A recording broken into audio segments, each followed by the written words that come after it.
আসসালামু আলাইকুম, সবাই কেমন আছেন? আজ দুপুরের পরে আমাদের যখন কাজ করার জন্য শহরে যাচ্ছিলাম দুইজনে, তো ভাবলাম আপনাদের মাঝে কিছু তুলে ধরি। আমি আমার সঙ্গে রয়েছে আমার কাছের এক ভাই, এবং সেই ভাই কিন্তু গাড়ি চালাচ্ছে।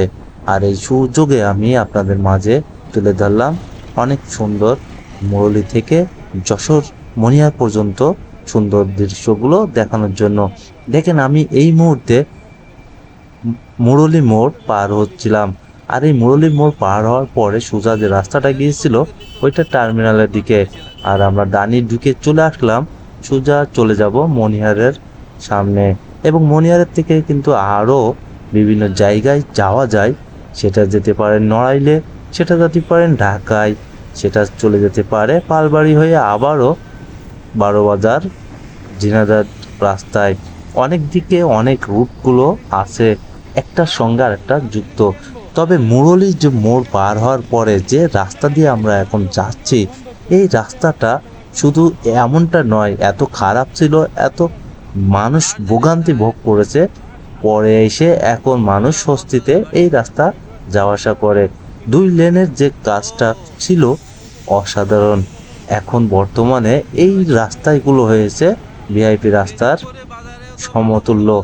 এখানে যশোর শহরের ভিতরে শুধু এটাই নয়, আরও বিভিন্ন যে রাস্তাগুলো তৈরি আছে সেগুলো বেশ চমৎকার সাজে সজ্জিত।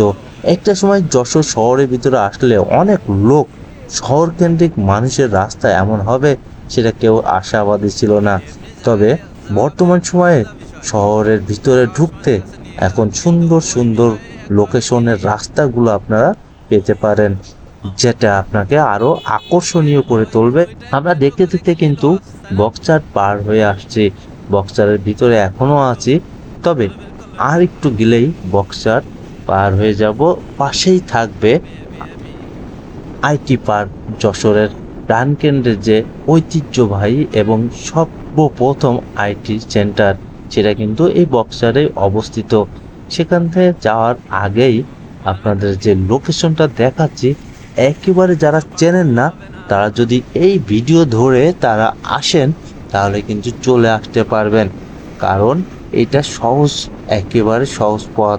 আপনাদের কাছে কেমন লাগলো অবশ্যই জানাবেন। পরবর্তী আরো সুন্দর ভিডিও নিয়ে আসবো আপনাদের মাঝে। ধন্যবাদ সবাইকে।